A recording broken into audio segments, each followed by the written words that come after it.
bà chụp là lên mà còn nó chụp cái đài khlang pe vậy nè à vậy để chụp nó cứ nè mà còn khơi nhỉ mà tê á và mà tê này chiประเภทmà tê cái hào đừng mà tê ấy đó của nó nhưng mà tê này việc sơ hào thì ấy bây giờ dân đã kêu với cái đã vô po có hòm và thấy nó có hòm đó về việc tôm po có hòm mấy cái đã cái hào tích tích hay po với có hòm đó cao mà tê có hòm mà tê cái hay thông thống mà bà phần mà riêng đài thông nhưng mà riêng đài thì chú còn nó cái đài pe cast thì là cái đài khlang mà chú lại về chú mà tông tông chay và tông chay chú pi lại thông thống nè chăm mới nhầm đạn nè nèนี่มาเรียมได้ว่าnhầmเรียมได้อันนี้play một tê chứ một têนี่thông là đấy mặt đamนี่playผมเปิล play ผมใบ play นี่មានក្តាប់មកបន្តទៀតចង់10 play ក្តាប់វានៅចុងមេឃនេះដល់ពេលវាពងក្តៅខ្លាំងបងក្តៅភ្លៀងធ្លាក់មកជ្រុះអស់លេងជ្រុះអស់មិនទាំងអស់ទេបងជ្រុះអស់ពីរនេះជ្រុះអស់ពីរផ្លែស្ដាយមែនទែនពីរផ្លែមកដើមនេះតែដែលខ្ញុំបដោះហ្នឹងมันជាមិនដឹងថាមានប្រភេទម្ទេសហ្នឹងផងវាដោះមកគេដែរបាទមែនទែនខ្ញុំបដោះម្ទេសដៃនាងបងពេលបដោះទៅមានអានេះដោះដែរទៅក៏ដាំទៅស្លឹកវាដូចតែគ្នាស្តៀងគ្នាពេលដាំទៅវានេះឃើញផ្លែមកបានដឹងថាអូម្ទេសនេះមិនមែនម្ទេសហិលធម្មតាទេមិនមែនម្ទេសដៃនាងទេបាទម្ទេសផ្សេងម្ទេសនេះម្ទេសក្រហមម្ទេសគេដាក់វាធ្វើជាពណ៌បាទហ្នឹងហើយសង្ឃឹមថាប្រហែលផ្លែនេះវាបានទុំទៅចាស់បាទទុំជ្រុះមើលផ្កាហ្នឹងគឺវានេះវាក្តៅពេកវាស្អុយវាឡើងពណ៌រាងកម្ៅបន្តិចទៀតជ្រុះហើយផ្កានេះអត់ជាប់ទេអត់កាន់ផ្កាអត់កាន់ជ្រុះដើរខ្លាំងនៅខាងនេះនេះដើមនេះទើបតែដាក់ដាំនេះទើបដាក់ដាំមានផ្កាមានអីគេដែរនេះផ្កាគេបាទតែមើលទៅគឺសុខភាពល្អដើមដងវាល្អខ្ញុំយកពីថង់យកមកដាក់ដាំហើយអត់មានស្វិតអត់មានស្វិតមានអន់អីទេអត់ដាក់ដាំនឹងធុងស្រោចទឹកបាទធុងស្រោចផ្កាធុងចាស់តែនេះក៏ទៅដាំដែរនេះទឹកដាំដែរតែនេះយកមកដាំផ្លែស្រេចទៅហើយបានយកមកដាំនេះអានេះបានម្ទេសដៃនាងចំហើយនេះបាទផ្លែទៅតែដាំហើយនេះផើងដាំនេះដាំអត់មានស្វិតមានអន់ទេដើមវាប៉ុណ្ណឹងគឺយើងយកមកដាំបណ្ដោយនេះដំបូងគឺយើងដាក់វានៅក្នុងនេះអញ្ចេះដាក់នៅក្នុងថង់ខ្មៅហ្នឹងបាទពេលដែលយើងសាបកូនម្ទេសបានមកយើងដាក់វាអញ្ចឹងមកហើយវាផ្លែយើងទុកលើថង់ខ្មៅនឹងឲ្យវារឹងមាំដើមល្អបាទអានឹងផ្លែហ្នឹងបងប្អូនបាទផ្លែល្អមែនទេ ហើយមានផ្កា4 5ផ្កាអានេះក្តឹបគេក្តឹបនេះដឹងតែកាន់ល្អនេះក្តឹបនេះនេះអូអានដឹងតែបានញ៉ាំហើយនឹងម្ទេសដៃនាងចំបណ្ដោយនៅក្នុងផើងនេះមានម្រះព្រៅដែរបាទម្រះព្រៅនោះក៏ល្អទៀតអត់ទាន់បានបេះយកទៅឆាក្តៅនេះអូអាគល់នេះកសាំងទៀបទៅតែកាត់វារួចហើយកសាំងទៀបដោះមកទៀតពីគឺនេះដោះបន្តមកទៀតមើលម្ទេសដែលយើងសាបនៅក្នុងនេះបន្តិចម្ទេសដែលយើងដាក់ដាំនៅក្នុងថង់ខ្មៅល្អមែនណានេះល្អបាទល្អគ្រប់ដើមតែម្ដង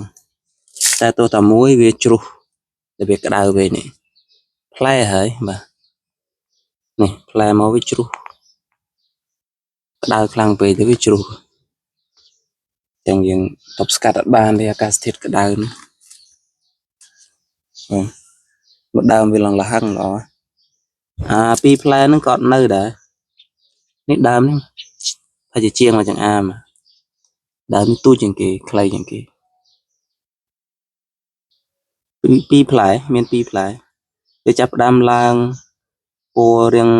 លឿងនៅនឹងត្រង់តងវាអាហ្នឹងដឹងតែអត់នៅទេតិចទៀតជ្រុះហើយវាក្តៅខ្លាំងពេកជ្រុះក៏ជ្រុះទៅមិនបាច់ស្ដាយទេហ្នឹងតែអានេះអាដើមផ្សេងនេះវានៅអត់ទាន់អីទេនេះដើមផ្សេងនេះផ្លែល្អដែរមួយដើម2 3ផ្លែមួយដើម2 3ផ្លែនេះអាដើមនេះនៅជាហៀងគេនៅខាងគេបាទបាទតសម្រាប់អ្នកចូលចិត្តដាំម្ទេសអ្នកចូលចិត្តញ៉ាំផ្លែម្ទេសដាំខ្លួនឯងបានយល់អារម្មណ៍អូនឹងផ្លែល្អណាស់បាទចង់10ផ្លែបាទនេះមើលនេះ1 មេត្រនេះសត្វម្ទេសចាំមើលដល់បន្តិចទៀតចាំមើលតែវាឡើងទុំពណ៌ក្រហមអូថតទៅឃើញក្រហមច្រាលតែម្ដងនេះផ្កាបាទផ្កាវាផ្កាល្អផ្កានេះមើលទៅដូចតំណងកាន់បាទតែជាបានហូបផ្កាហ្នឹងអានេះផ្លែតាំងពីចុងមេឃបាទពីអាហ្នឹងរឿងមុំល្អមើលទៅប្រហែលជាអត់ជ្រុះទេមើលទៅនេះល្អមែនទេហ្នឹងហើយថតមកទេឃើញដល់ផ្លែចលងផ្លែចលងទូចចលងនេះក៏បេះស្លរត់តែដងដែរស្លឹកវាបាទអានេះស្លឹកចាស់ហើយស្លឹកទុំស្លឹកខ្ចីបេះវាមកឆាបេះវាមកស្ងោរសាច់ជ្រូកចិញ្ច្រាំត្រជាក់ក្នុងបាទត្រជាក់ខ្លួនចឹងនៅច្រើនដើមទៀតបាទម្ទេសដែលអត់ទាន់ដាំនេះល្អណាស់បាទនៅសល់ប្រមាណបើយើងដាំដាក់ផើងក៏ពិតគោលបំណងគឺត្រូវយកវាទៅដាក់ផើងគ្រប់ដើមហ្នឹងឯង2 4 2 4 6 2 4 6 8 10 12 14 16 18នៅជិត20ដើមទៀតបាទ19ដើមបាទ19ដើមអញ្ចឹងយើងត្រូវការផើងនេះអាផើងដាំនេះចំនួន19ផើងបាទ19ផើងទៀតដើម្បីយកវាមកដាក់ដាំហើយចាំមើលតែវាទុំមើលទៅគឺក្រហមច្រាលល្អណាស់បាទអានឹងម្ទេសបណ្ដោះខ្លួនឯងហ្នឹងបងបាទម្ទេសហ្នឹងមិនមែនទិញគ្រាប់ទិញអីទេម្ទេសយើងទុំធម្មតាយើងយកមកដាក់ហាលវារៀងក្រៀមតិចទៅហើយបន្ទាប់មកយើងយកគ្រាប់វាមកបណ្ដោះលើថ្នាលមួយយ៉ាងល្អមែនទែនដោះមកគឺល្អណាស់មើលខាងនេះមួយដើមនេះបាទច្រើនណាស់បាទមួយដើមនេះដាក់នៅក្នុងផើងទូចនេះ nơi cái bài bát tiêu cái tôi cái bự anh ấy pui thom á bà mà thiền với cho cái lạc lô và mùi kham á này bàแต่เลยviệc toàn thom thế pui cho thom bà khả năng pui cho tôi nhỉ bát tiêu cái bự nhom phơiទឹកbát tiêu nhâm là hồ đại chẳng anh มื่อនេះបងអានេះរៀបចំមើលទៅដូចជាសង្ស័យតែជ្រុះណាបាទនេះឡើងពួរនេះបើសិនជាវាមិនជ្រុះល្អវានឹងខ្លាយទៅជាម្ទេសទុំបាទម្ទេសទុំតែបើសិនជាវាជ្រុះហើយក្តៅពេកនៅចុងមេឃនេះល្អនេះចង្អុលមេឃហ្មងម្ទេសហ្នឹង2 4 5មួយមេឃនេះ5បាទ5ផ្លែអានេះ2ផ្លែឥលើនេះស្អេកស្កះបាទច្រើនណាស់អូល្អមែនទេម្ទេសហ្នឹងល្អណាស់បងប្អូនអាចសាកល្បងដាំដូចខ្ញុំទៅនេះយើងដាំលើផើងដាក់ជីអាចគោជីអីធម្មតាបងប្អូនសបកងាវបងប្អូនសបកងាវមានសបកលៀសសបកខ្យងសបកងាវអីមិនបាច់ចោលវាទេយើងទុកវាយកមកដាក់នៅតាមគល់ម្ទេសរបស់យើងបាទបើបានដំវាបំបែកតិចល្អឲ្យវាចេញជាតិកាល់ស្យូមហ្នឹងមកម្ទេសរបស់យើងឬម្ទេសឬរុក្ខជាតិរបស់យើងវាស្រូបបាទវាស្រូបយកដើម្បីយកទៅចិញ្ចឹមដើមចិញ្ចឹមផ្លែអានេះខាងនេះគុយបាទកូនគុយនេះពីថ្ងៃទៀតបានកោះវាដាក់ថង់ហើយបាទយើងបណ្ដោះវាថ្នាលជាមួយគ្នាហ្នឹងហើយកូនគុយមានច្រើនបងប្អូនមានច្រើនគួរសមកូនគុយត្រូវការឲ្យអាចតាក់ទងមកបានបាទអាចយកទៅដាំបានផ្លែគុយបានអីញ៉ាំបណ្ដោះយូរគួរសមបងប្អូនបណ្ដោះក៏វារៀងពិបាកដែរយូរក៏យូរដែរប៉ុន្តែយើងព្យាយាមទៅបានផលល្អបាទនេះកូនគុយរបស់យើងប្រទាលនេះក៏ត្រូវបំបែកវាដាក់ផើងដែរបាទដាក់ផើងទូចក៏វាអត់សូវជាធំល្អដែរដាក់ផើងវារៀងធំមកវាផ្ដល់ផលឲ្យយើងល្អបាទអញ្ចឹងយើងបានប្រទាលញ៉ាំប្រទាលកតុយកពើបាទយើងទិញគេបើសិនជាពួកប្រទាលកូរ៉េបាទថ្លៃណាស់បាទមកយួរគេហ្នឹងចូល20 30 40រៀលបាទមកយួរគេដូចជាប្រហែល12 ដបអាហ្នឹងពួកអគុណភាពគេបាទហ្នឹងហើយតែបើយើងធ្វើខ្លួនឯងអត់អស់លុយទេយើងបានទឹកប្រទាលញ៉ាំដូចគ្នាអូយមេឃ្មុំហើយកំពុងរីខលវីដេអូមេឃ្មុំមកឡើងលើពោះលើដៃវិញណែបងប្អូនតំណាំកប៉ិកប៉ុនៅជិតផ្ទះបាទខាងនោះស្លឹកគ្រៃម្រះព្រៅហើយខាងនេះល្ហុងបាទ